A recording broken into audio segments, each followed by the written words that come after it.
Hello students, welcome to the lecture on Introduction to Globalization, and after this lecture we will be able to learn the following objectives: understand the concept of globalization, study the relation of globalization and international marketing, discuss the various marketing strategies, understand the market entry strategies, and study the marketing ethics. Let us start with our lecture. Globalization and economic liberalization, which have led to a marked shift in production to countries which have significant comparative advantage. These developments have been the major determinants in the rapid industrialization and economic growth of the ESCAP region. However, along with the new prosperity being enjoyed by individual countries comes a whole range of problems and issues which need to be dealt with urgently if development is to be sustained. One of the problems relates to the provision of adequate and efficient transport services to support the increasing level of trade. Traditionally, the supply of infrastructure has been the responsibility of governments. However, many governments now have difficulty in allocating adequate resources for the development of infrastructure, and a huge gap exists between infrastructure demand and available public sector financing resources.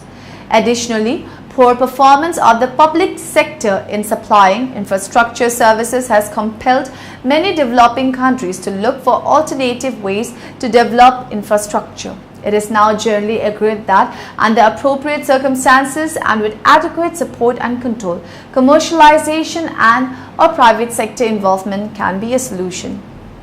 Once upon a time, in the faraway land of Wisconsin, there was a man with a vision.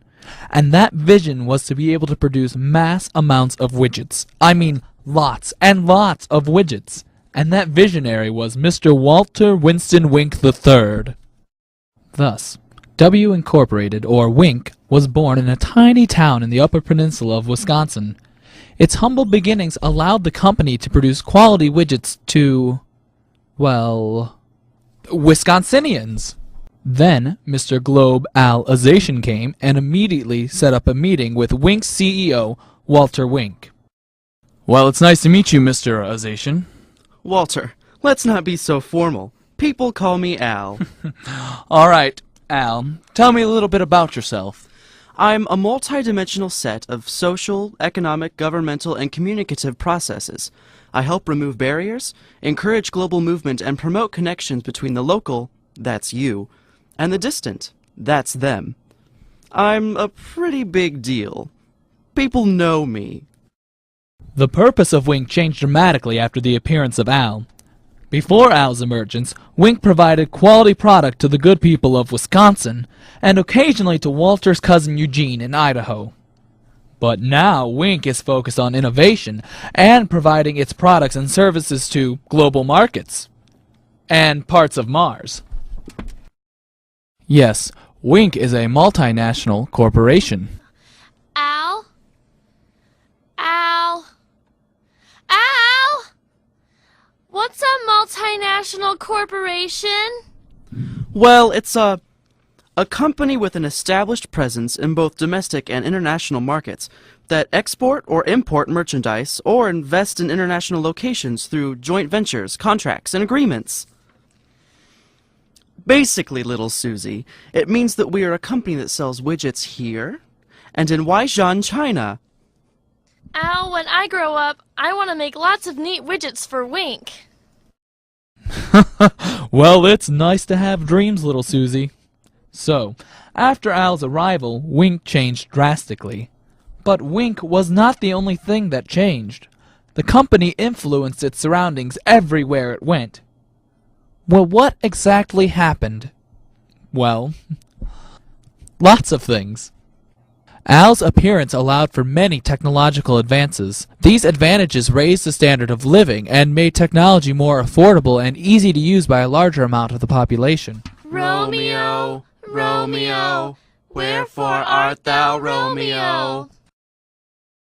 However, people have become technologically dependent on all of the wonderful software Wink is producing. When a widget breaks, in some cases more time is spent fixing the device than the time it would have taken to manually do the actual task. First, you need to connect the thingamajig to the whatchamacallit, and then take that and wrap it 3 times around the whirligig and cut it in half and attach it to the left kajigger. I just want to bleep, read, bleep, hop on pop. I have to transfer your call. Oh, that little Susie, she's something else. Anyway, AL has also affected environmental issues.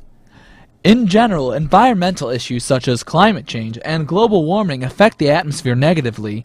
As habitats decrease, the species' ability to adapt is also decreasing. However, worldwide environmental problems have brought coalitions, governments, and countries together to solve the crises, thereby creating and fostering new relationships, collaborations, and new perspectives. Hand me a pen.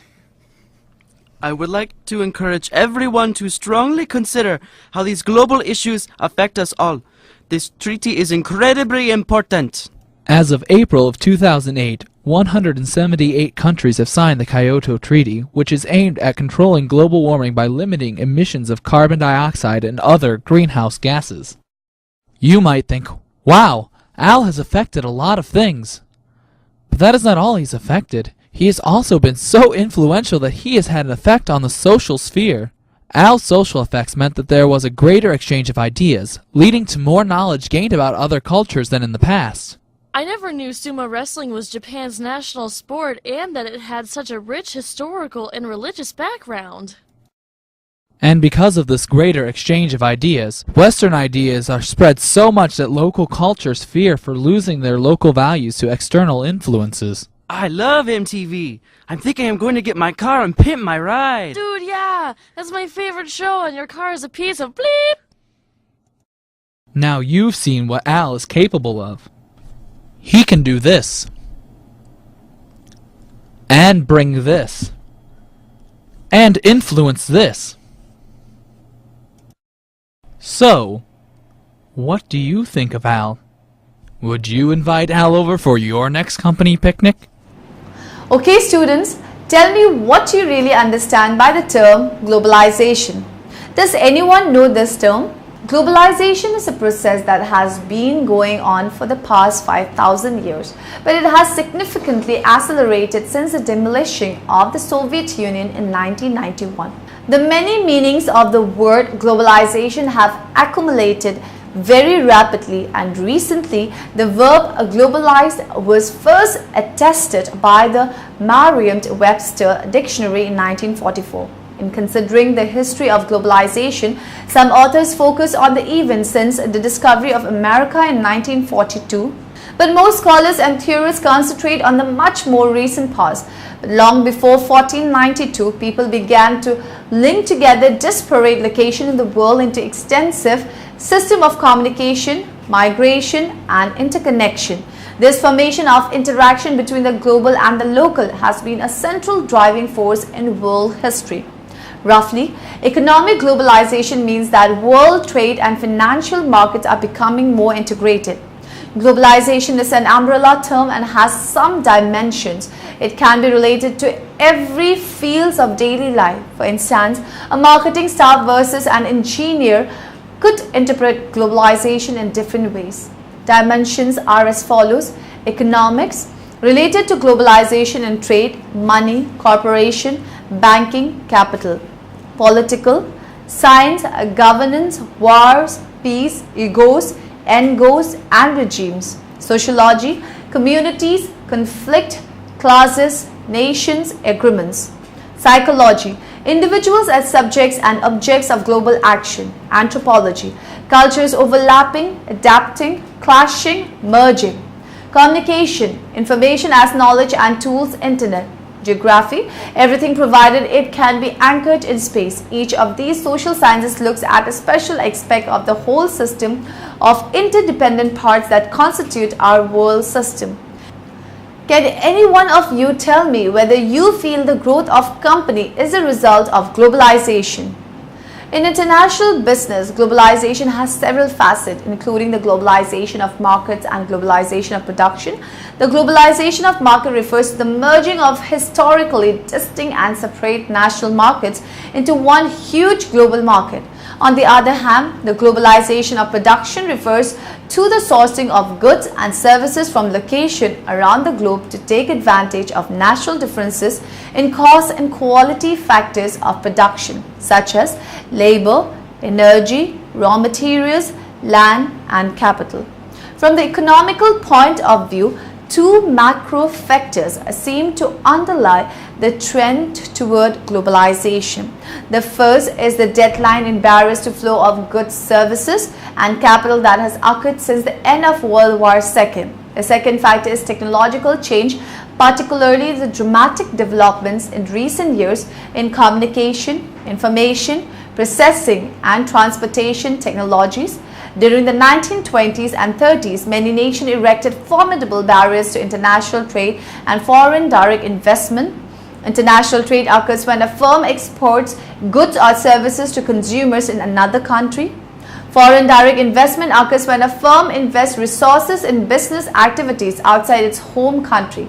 Many of the barriers to international trade took the form of high tariffs on imports of manufactured goods. The typical aim of such tariff was to protect domestic industries from foreign competition. Ultimately, this practice depressed world demand and contributed to the Great Depression of 1930s. Technology and globalization shape the world. The first helps determine human preferences, the second, economic realities. Standardized consumer products, low price and technology and key points for successful globalization.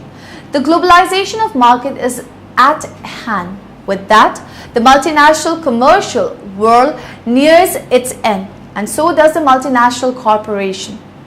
The world's needs and desire have been irrevocably homogenized market needs. This makes the multinational corporation obsolete and the global corporation obsolete. Nobody is safe from global reach and the irresistible economies of scale, reduction of costs and prices and scope. The multinational and global corporation is not the same thing. The multinational corporation operates in a number of countries and adjusts its product and practices in each of high relative costs. The global corporation operates with resolute constancy at low relative cost price as if the entire world or major region of it were a single entity. It sells markets the same high quality thing similarly everywhere. But many global firms produce the same products the same way for a global market but tailor their selling approaches to local variation in the global market. When a company pursues an integrated global marketing strategy, most elements of the marketing strategy have been globalized.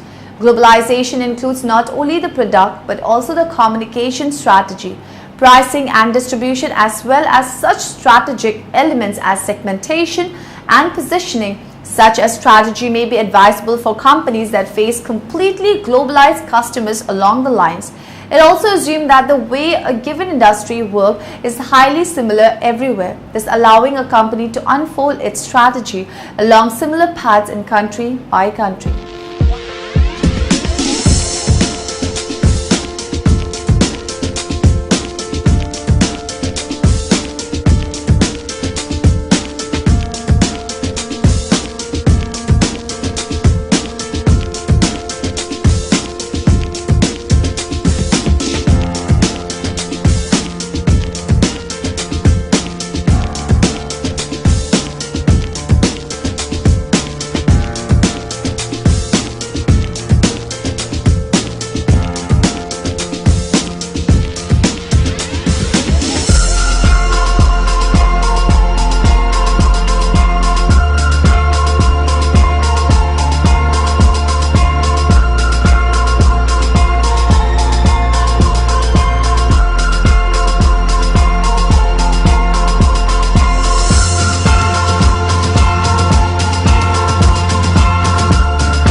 One company that fits the description of an integrated global marketing strategy to a large degree is Coca-Cola. That company has achieved a coherent, consistent and integrated global marketing strategy that covers almost all elements of its marketing program, from segmentation to positioning, branding, distribution, bottling, advertising and more. Reality tells us that completely integrated global marketing strategies will continue to be the exception. However, there are many other types of partially globalized marketing strategies. Each may be tailored to specific industry and competitive circumstances.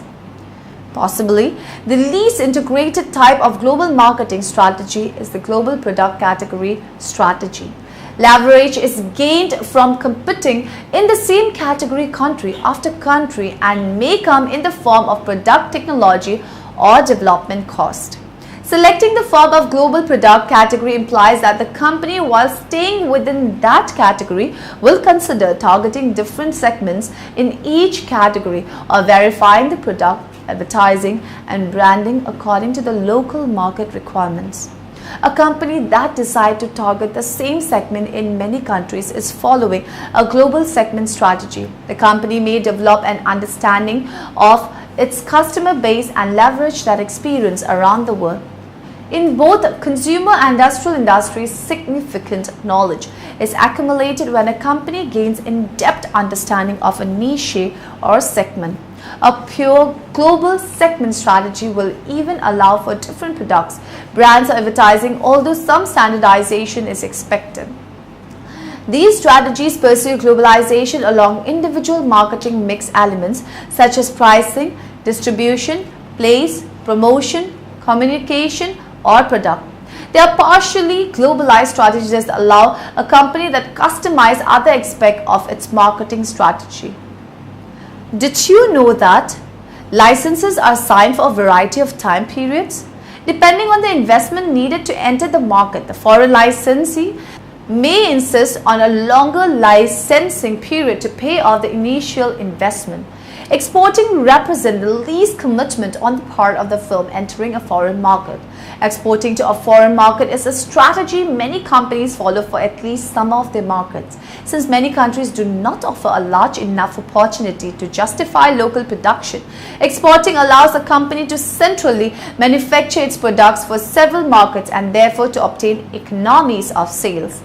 Furthermore, since exports add volume to an already existing production operation located elsewhere, the marginal profitability of such exports tends to be high. A firm has two basic options for carrying out its export operation. The form of exporting can be directly under the firm's control or indirect and outside the firm's control. It can be contact foreign market through a domestically located in the exporter's country of operation intermediary and approach called indirect exporting. Alternatively, it can use an intermediary located in the foreign market and approach termed direct exporting. Indirect exporting includes dealing through export management companies or foreign agents, merchants or distributors. Several types of intermediaries located in the domestic market are ready to exist, manufacturing, contacting international markets or buyers. The major advantage for managers using a domestic intermediary lies in that individuals' knowledge of foreign market condition. Direct exporting includes setting up an export department within the firm or having the firm's sales force sell directly to foreign customer or marketing intermediaries. A company engages in direct exporting when it exports through intermediaries located in the foreign market. Under direct exporting, an exporter must deal with a large number of foreign contacts, possibly one or more for each country the company plans to enter. Although a direct exporting operation requires a larger degree of expertise, this method of market entry does provide the company with a greater degree of control over its distribution channels than would indirect exporting. Many companies realize that to open a new market and serve local customer better, exporting into that market is not a sufficiently strong commitment to rely strong local presence. As a result, these companies look for ways to strengthen their base by entering into one of several ways to manufacture.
Licensing is similar to contract manufacturing, as a foreign licensee receives specification for producing products locally, but the licensor generally receives a set fee or royalty rather than finished products.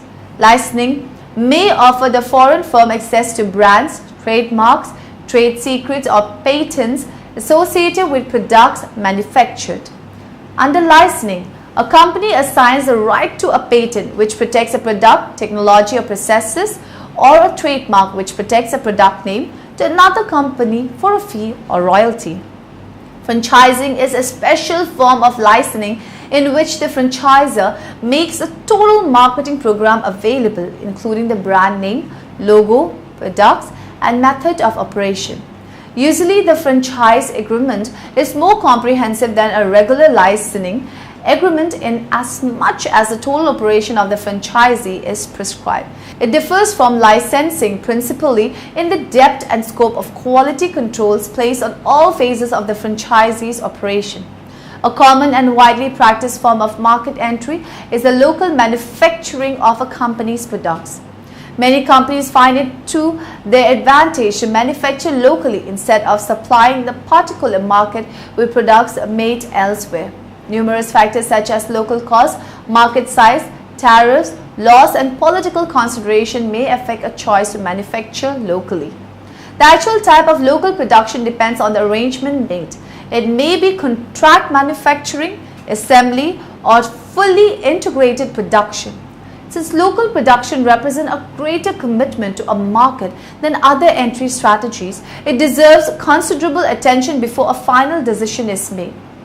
Under contract manufacturing, a company arranges to have its products manufactured by an independent local company on a contractual basis. This is an entry mode in which a firm contracts with a foreign firm to manufacture parts of finished products or to assemble parts into finished products. The manufacturer's responsibility is to restrict it to production. Afterward, products are turned over to the international company, which usually assumes the marketing responsibilities for sales, promotion and distribution. In a way, the international company rents the production capacity of the local firm to avoid establishing its own plant or to circumvent barriers set up to prevent the import of its products. Contract manufacturing differs from licensing with respect to the legal relationship of the firms involved. The local producer manufacturers based on orders from the international firm, but the international firms give virtually no commitment beyond the placement of orders. Typically, the contracting firm supplies complete product specification to the foreign firm, set production, volume and guarantees purchase. Let's move on to the other topic. Business firms produce goods and services by utilizing scarce resources to satisfy customer needs. In their activities, companies should be innovative, cost-effective, productive and effective. If they become successful in the long run, they should contribute positively to the society's welfare objectives. It requires that companies should be sensitive for the expectation of customers with respect to the social issues and to the environment.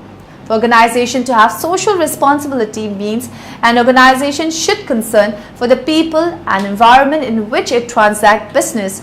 It is expected that socially responsible firms will somehow financially outperform other less responsible firms in the long run. This might result from customer loyalty, better employee morale and motivation, or publication policy favoring ethical conduct. To be competitive in the long run, companies should adopt strategic plans to optimize the objectives of all partners as stakeholders, management, workers, customers, society, and all the humanity. Ethics is a branch of philosophy that studies morals and values. Interest in ethics and ethical codes has been around for a long time. Centuries ago, Aristotle referred to character, which he called ethos, as the most potent means of persuasion. He also identified elements of virtue as justice, courage, temperance, magnificence, magnanimity, liberality, gentleness, prudence, and wisdom. In Roman times, The Emperor Justinian was the first to incorporate ethics into the legal system and to establish schools to educate lawyers concerning ethics, morality, and law. Napoleon established a code of 36 statutes based on the concept that all citizens, regardless of circumstances of birth or social stature, should be treated fairly and equally. Indeed, every civilization has recognized the need for establishing laws and codes to guide human relationship and behavior. Ethics studies the differences between right and wrong, and through these studies, philosophers have developed several theories. Some major ethical theories are egoism, intuitionism, emotionism, rationalism, and utilitarianism. Egoism is the belief that people should only look at how the consequences of an action affect them. Intuitionism is the belief in an immediate awareness of moral value. Emotivism is the belief that ethical decisions are expressions of emotion. Rationalism focuses on the metaphysical aspect of ethics. Utilitarianism in ethics considers how moral action produces the greatest overall goods for everyone. What is culture? Academics and researchers have never been to agree on a simple definition of culture. In the 1870s, the anthropologist Edward Taylor defined culture as the complex whole which includes knowledge, belief, art, morals, law, custom, and other capabilities acquired by man as a member of society. As other capabilities, we can include economic and political philosophy, religion, language, and education system. Especially, religion is very important in shaping ethical system referred to a set of moral principles, values that are used to guide and shape behavior. Most of the world's ethical systems are the product of religions. A research conducted by Armstrong reveals that there is a relationship between the cultural environment, Australia, Singapore, and Malaysia, and the perceived ethical problems. In another study, Armstrong finds out the most frequently cited problem of Australian international business manager is gifts or favors or entertainment, and that this problem may be related to the culture where the international business is being conducted. And the most important ethical problem to Australian international manager is large-scale bribery. Although different cultural environments result in different ethical perception in international marketing, for the sake of ethical consistency, it is necessary to generate internationally applicable ethical rules and regulation. As a matter of fact, a finding of an empirical research conducted by Armstrong proposes that the Australian general manager disagreed that it is necessary to compromise one's ethics to succeed in international marketing. Due to the globalization of markets and production, ever-increasing number of international marketing personnel has to deal with ethical issues in cross-cultural settings. Murphy and Laxniak asserted 2 decades ago that as more firms move into multinational marketing, ethical issues tend to increase. Actually, international marketers are often criticized for ethical misconduct. In a cross-cultural environment, marketers are exposed to different values and ethical norms. Which ethical position should marketers take when acting in a foreign culture?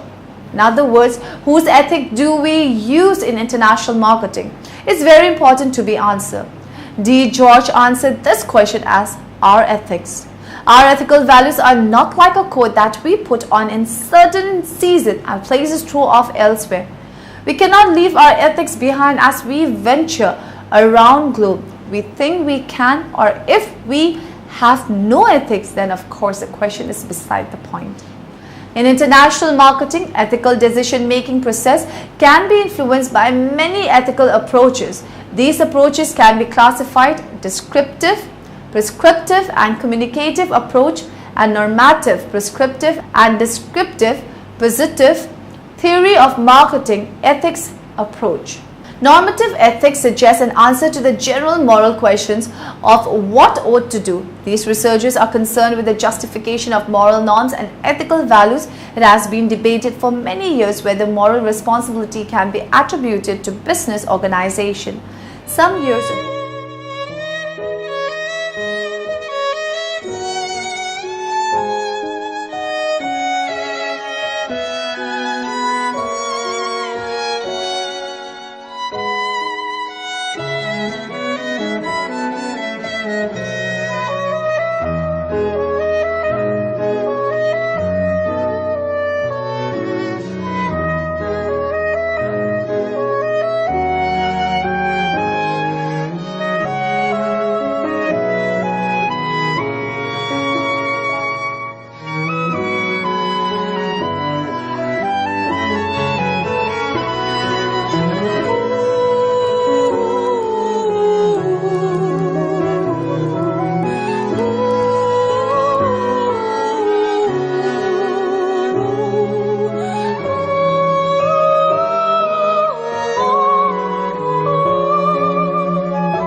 some years ago, ethics have nothing to do with international business. The normative ethics cannot be a concern for business corporation. Some scholars discuss that business organization cannot assume moral responsibility. Only individuals acting on behalf of the corporation are morally motivated, have intentions, and can be held accountable. On the other hand, some scholars argue that some aspects of the organization are not reconcilable with moral responsibility. Organizations serve a purpose and in that sense are not entirely autonomous. Organizations can never end in themselves. They have been created for a specific purpose. Now in the end, let us summarize what we have learned in this lecture. Globalization, concept, philosophy, history and many definitions by researchers. Importance of market strategies, various strategies of MNCs, market entry strategies, various ways to enter and establish market ethics that must be followed to progress in global market.